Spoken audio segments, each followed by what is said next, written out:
उससे पहले कि मैंने बहुत सी वीडियोस बनाई हैं, आप जो है मेरे चैनल पे जाके देख सकते हैं।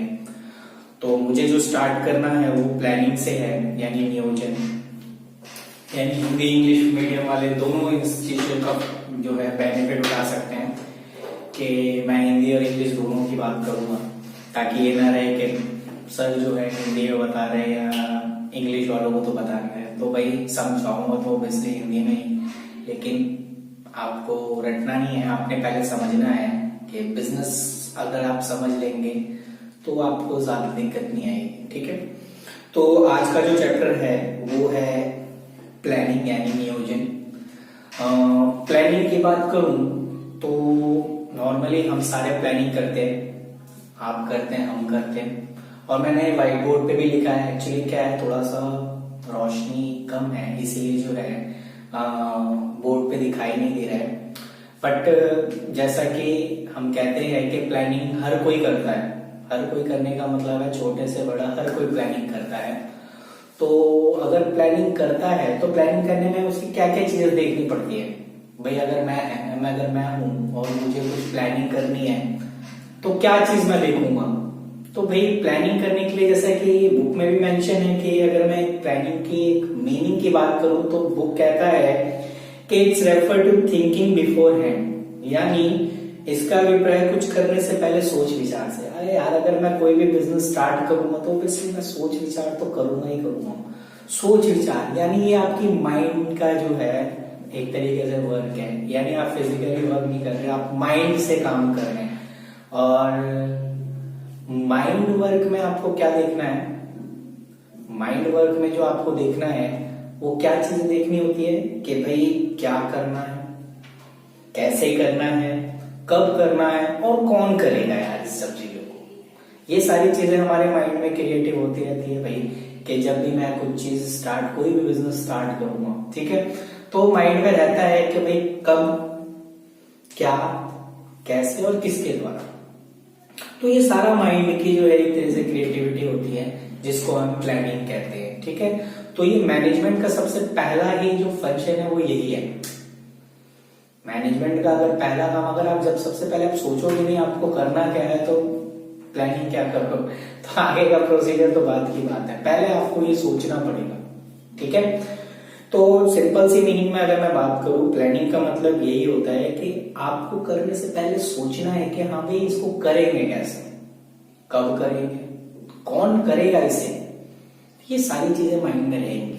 ठीक है, तो जैसे अगर सपोज करो मैं किसी भी चीज का बिजनेस कर रहा हूं, अगर मैं नॉर्मली अगर बात करूं, एक एग्जाम्पल ही है कि अगर मैं किसी भी चीज का मान लो, सपोज करो मैं ब्रेड पकौड़े की एक दुकान लगाने वाला हूँ, ठेला लगा रहा हूँ, भाई क्या करें नॉर्मली, या अगर ये नहीं पसंद है आपको तो मैं किसी भी चीज का बिजनेस आप मान सकते हो। सपोज करो मेरे को एक पेन का बिजनेस करना है, पेन का बिजनेस करना है तो आपको ये देखना पड़ेगा कि आप स्टार्ट कब करेंगे, यानी आपने पहले चीज ये सोच ली आपको पेन का बिजनेस स्टार्ट करना है। ठीक है, फिर आप दूसरा ये सोचोगे कैसे करना है, कैसे करने के आपको लेबर चाहिए होंगे, लेबर यानी परफेक्ट लेबर चाहिए होंगे। नॉर्मली यही चीज देखी जाती है कि आपको सस्ते मजदूर मिले और अच्छे तरीके से काम करें। तो इस सारी चीजें, तो यार ये फालतू की बातें मैं ज्यादा नहीं करूंगा, मैं बस ये बात करूंगा प्लानिंग का मतलब क्या है, यानी नियोजन का मतलब क्या है। तो अगर मैं बात करूं प्लानिंग का मतलब यही है कि इसका अभिप्राय कुछ करने से पहले सोच विचार करने से, कि अगर मैं कोई भी नया बिजनेस स्टार्ट कर रहा हूं तो मैं सोचूंगा ना कि यार क्या है ये बिजनेस, के बारे में बिना कुछ सोचे समझे मैंने जो है बिजनेस स्टार्ट कर दिया तो आपको लॉस होगा भाई। ठीक है, क्योंकि आप रिस्क लोगे और रिस्क में आपको पता है लॉस होना संभव हो सकता है अगर आपने कुछ सोचा नहीं होगा। तो यही है, तो इसमें आपको क्या सोचना पड़ता है ये भी मैंने बता देता हूँ कि भाई क्या करना है, कैसे करना है, कब किया जाना है और कौन करेगा। ठीक है, जिसमें आपको है, तो इसमें एक जो है डोनेल ने इसके अकॉर्डिंग एक डेफिनेशन दी है कि planning is deciding in advance what to do, how to do it and when to do it, यानी and last who is to do it, और कौन करेगा। ये सारी बातें उसमें शामिल है। ठीक है ना, कि क्या करना है, कैसे करना है, कब करना है और किसके द्वारा करना है, ये प्लानिंग की थी। तो आप जो है आपके पास बुक्स हो गया, आपको ये सारी चीजें लिखी हुई है, मैं बस आपको समझा रहा हूँ और आपको अच्छा लगेगा इस चीजों को समझने में। ठीक है। तो ये आपकी मीनिंग और डेफिनेशन है, आपसे पूछा जाए तो आप जवाब दे सकते हैं वहां पे, ठीक है ना। दूसरा इसमें क्वेश्चन पूछा जाता है अब ये है कि आप प्लानिंग करने से आपको क्या इंपॉर्टेंस है। मैं कहूँ तो प्लानिंग में क्या मिलेगा इससे, इसके इंपॉर्टेंस, ठीक है। तो भाई अगर मैं आपको एक बात कहूं कि आपको इंपॉर्टेंस और फीचर्स, हर कोई बच्चा कंफ्यूज हो जाता है कि फीचर्स और इंपॉर्टेंस इन दोनों में फर्क क्या है। तो दोस्त फर्क थोड़ा सा है कि इंपॉर्टेंस यानी आप जो है किसी चीज को अप्लाई करने से पहले उसके बारे में आप जानते हैं, यानी उसकी आप एक तरीके से विशेषता देखना चाहते हैं कि वो क्या क्या काम करता है। जब आपको पता है, जब सपोज करिए ये है मार्कर है, ठीक है ना, और अगर कोई मुझे बेच रहा है तो पहले इसके बारे में बताएगा मुझे कि ये मार्कर जो है बहुत अच्छा मार्कर है सर, ये 1 महीने तक आपका वर्क करेगा और फैलेगा नहीं, आप और इजीली आप इसे इरेज कर सकते हैं। ये सारी बातें उसने मेरे को विशेषता बताई, यानी मैंने अभी इसे इस्तेमाल नहीं किया लेकिन इसके बारे में पूरी उसने विशेषता बता दी। तो अब मैं क्या करूंगा, अब मैंने इसे ले लिया, उससे खरीद लिया, यानी उसके मैंने फीचर्स के बारे में पूरे उसने मेरे को इतना मतलब है ना प्रभाव डाला है, इफेक्ट, मैंने इस चीज को खरीद लिया। अब मैंने जब इसे खरीद लिया तो मैं जब लिख रहा हूं तो जो जो फीचर्स उसने बताए थे क्या वो चीजें मेरे को बेनिफिट में आ रही है या नहीं आ रही है, यानी इंपॉर्टेंस मेरे को मिल रही है या नहीं मिल रही है। जैसा उसने बोला 30 डेज तक ये चलेगा सर, इससे पहले नहीं खत्म हो, तो अगर ये 30 दिन तक चलता है तो भाई इसका मतलब है इसकी बेस्ट है, यानी महत्व मिला है मेरे को इसका, ठीक है ना। दूसरा, अगर इजी रेज हो जाता है और मैंने लिखा फिर उसे मैंने मिटा दिया, इसका मतलब ये है कि हाँ, यानी जो जो उसने फीचर्स बताए हैं और अब मैं उसे इस्तेमाल कर रहा हूं, तो यार इसका मतलब ये है कि आप जो है कह सकते हैं कि हाँ मेरे को इसकी इंपॉर्टेंस यानी महत्व मिल रहा है, यानी ये बहुत ही बेनिफिट है, ठीक है। तो आप कोई सा भी चैप्टर का आप पढ़ो कि अगर फीचर्स और महत्व के बारे में पढ़ेंगे, यानी फीचर्स हो गया या इंपॉर्टेंस के बारे में पढ़ेंगे, तो ये थोड़ा सा डिफरेंस है।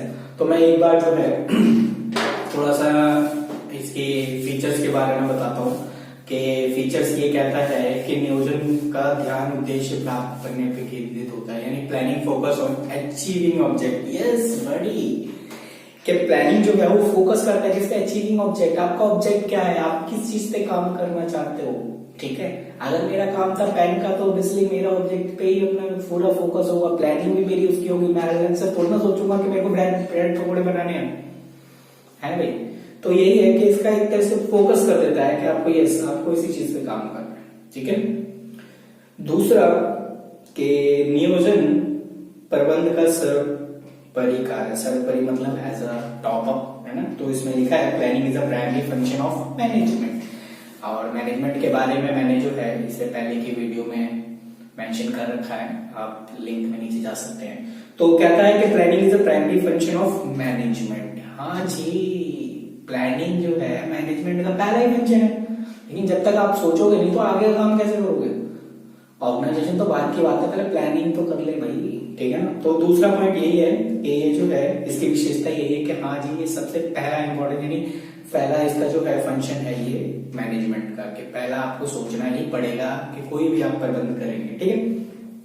सर्वव्यापक है भाई साहब, सर्वव्यापक है, यानी प्लानिंग इज अ प्रिवर्सिव, यानी सर्वव्यापक है, सब जगह इसका इस्तेमाल है, सब जगह। इसका मतलब है छोटे से छोटा बिजनेस और बड़े से बड़े बिजनेस, सब जगह इसका जो है इंपॉर्टेंस है, ठीक है।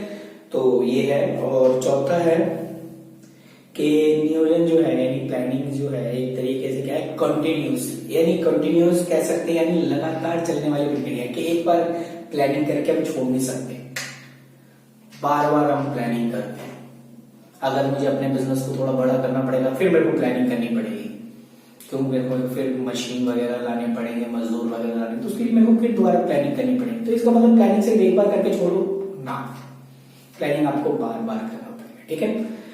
और भाई नियोजन भविष्यवादी है, भविष्यवादी मीन्स फ्यूचरिस्टिक, यानी प्लानिंग इज अ फ्यूचरिस्टिक। तो फ्यूचरिस्टिक का मतलब है हाँ भाई फ्यूचर के बारे में तो बताता है, कैसे करना है, किया थोड़ी ना अभी करेंगे, ठीक है ना। तो वो सारी चीजें इसके अंदर जो है प्रॉपर मेंटेन होना चाहिए। तो मैं फीचर्स के बारे में एक बार दोबारा आपको बता देता हूँ। Planning focus on achieving object, और planning is a primary function of management, and planning is a pervasive यानी जो है सर्वव्यापक है।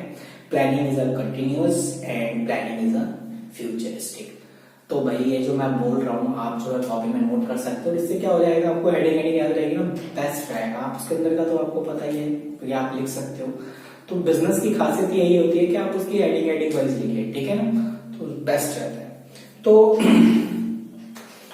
इसमें आप 5 याद रखें, बहुत है। अब जो है जैसे कि मैंने आपको विशेषता और महत्व के बारे में बताने जा, आप तो पहले भी मैंने आपको फीचर्स के बारे में इसकी विशेषता बता दी गई है, और अब मैं महत्व के बारे में बात कर रहा हूँ। तो आपको अब समझ में आ गया होगा कि इसके महत्व और विशेषता में क्या फर्क है। यानी अगर मैं इसकी बात करूँ, इसकी फीचर्स एंड इम्पोर्टेंस है दोनों किस तरीके से अलग है, तो मैंने आपको अभी बता रखा है, आप जो है इस चीज में देख सकते हैं। तो इम्पोर्टेंस की बात करूं, यानी नियो यानी प्लानिंग की अगर मैं इम्पोर्टेंस बताऊं, तो सबसे पहला यही है, planning provide direction. Planning provide direction बिल्कुल सामने, आपको किस डायरेक्शन में जाना है, आपको कैसे कुछ काम को करना है, ये प्लानिंग आपको डायरेक्शन देता है। बिना सोचे समझे अगर आप कहीं इधर उधर चलेंगे तो खो जाएंगे, लॉस हो जाएगा आपका, ठीक है। तो पहला चीज यही है, यानी इसकी इंपॉर्टेंस ही यही है कि आपने जब इनके फीचर्स को, अब जैसे पहला जो पॉइंट था इसमें क्या था, प्लानिंग फॉर अचीविंग ऑब्जेक्ट जो भी है आपका। तो अगर आपने ऑब्जेक्टिव के अकॉर्डिंग आपने जो है कोई भी आपने काम किया होगा, और फिर आपने उस चीज पे वर्क किया होगा, यानी पहले आपने सोचा फिर आप उस पर क्या कर रहे हो, वर्क कर रहे हो, तो ऑब्वियसली जो है आपको एक तरीके से डायरेक्शन मिलेगा, ठीक है। यानी आप सही रास्ते पे चलेंगे तो आपको जो है ज्यादा से ज्यादा प्रॉफिट होगा। तो मतलब सिंपल सी बात यही कह रहा है, नियोजन जो एक दिशा प्रदान करता है, यानी एक तरीके से कह सकते हैं प्लानिंग प्रोवाइड डायरेक्शन, के हाँ भाई मैंने जो सोचा है अब मैंने इस पे काम कर रहा हूँ, तो इसका मतलब ये सही डायरेक्शन पे जा रहा हूँ, ठीक है। तो दूसरा पॉइंट आपने इसमें ये देखना है कि ये एक तरीके से जोखिम को कम करता है। मतलब अगर यानी planning reducing risk of uncertainty, यानी अनिश्चितता बहुत सी कुछ हो सकती है भाई, भविष्य है, भविष्य में क्या कुछ हो जाए आपको पता है, हमें पता है नहीं पता। तो वही कह रहा है कि एक तरीके से जोखिम को क्या करता है, कम करने की सोचता है। प्लानिंग है, आपको पता है मार्केट वैल्यू किसी भी रॉ मटेरियल के कम हो सकते हैं, ज्यादा हो सकता है, आप क्या करोगे, आपको लगेगा फ्यूचर में, अभी जैसे कि लॉकडाउन है और लोगों ने क्या कर रखा है कि पहले से सामान खरीद के रख लिया, क्योंकि उन्हें पता है कि या तो बाहर मार्केट में आगे मिलेगा नहीं, या मिलेगा तो महंगा मिलेगा, तो उस महंगे खरीदने से अच्छा है कि भाई हम पहले रख ले। तो ये सोच नहीं यार, ये भविष्य या अनिश्चितता को क्या करता है, जोखिम को कम कर रहा है, ठीक है ना। बाकी आप समझदार हो यार, क्या बोलूं आपको। तीसरा पॉइंट जो है आपको, planning reduce the overlapping and waste activity. Yes, अगर आप कुछ सोच समझ के कोई काम कर रहे हैं तो आपका जो है मटेरियल वेस्ट नहीं जाएगा और आप उसको सही से इस्तेमाल कर पाएंगे, ठीक है ना। वही कह रहे हैं, reducing overlapping and wasteful activity, ठीक है ना। तो आप जो है इस चीज को आसानी से समझ सकते हैं कि इसमें क्या है। प्लानिंग जो फैसिलिटी है डिसीजन मेकिंग है, डिसीजन मेकिंग में बहुत ही इफेक्टिव है, ठीक है ना। आपको डिसीजन मेकिंग में जो है बहुत ही इंपॉर्टेंट रोल निभाएगा ये, ठीक है। और तो भाई ये इसकी इम्पोर्टेंस है। और सबसे इम्पोर्टेंट चीज जो है, यानी planning promote the innovative idea. Planning promote innovative idea. Innovative idea means क्या, नए नए आइडिया आपके माइंड में आ रहे हैं, ठीक है। और नए नए आइडिया को अगर आप इस्तेमाल करेंगे तो ऑब्वियसली आप जो है अपने अचीवमेंट की ओर बढ़ते जाएंगे, ठीक है ना। और आपका लॉस जो है धीरे कम हो जाएगा, क्योंकि लोगों का टेस्ट जो है बदलता रहता है भाई, ठीक है ना। तो आप भी नए नए आइडियाज जो है अपनाएंगे। हाँ, तो आइडिया अच्छे भी होने चाहिए, ये नहीं है कि बस फटाफट आप कुछ भी लिख रहे हो, वो चीज नहीं। आपको जो है एक तरीके से विकसित, आपको नवीन विचार विकसित करना है अपने माइंड में, ठीक है। तो और अगर मेरी आवाज यार कम आ रही है, थोड़ा गला खराब है मेरा, तो आप ईयरफोन या हेडफोन लगा लो, वो बेस्ट रहेगा, ठीक है, ताकि आपको जो है ये बेनिफिट मिल सके, ठीक है। उसके बाद जो नियोजन खत्म होता है भाई, मैं इसकी 2 पार्ट में इस वीडियो को बनाऊंगा, ठीक है ना। तो अभी मैंने आपके फीचर्स और इम्पोर्टेंस बताए हैं, अब मैं आपको जो है इसकी सीमाएं यानी लिमिटेशन बताऊंगा,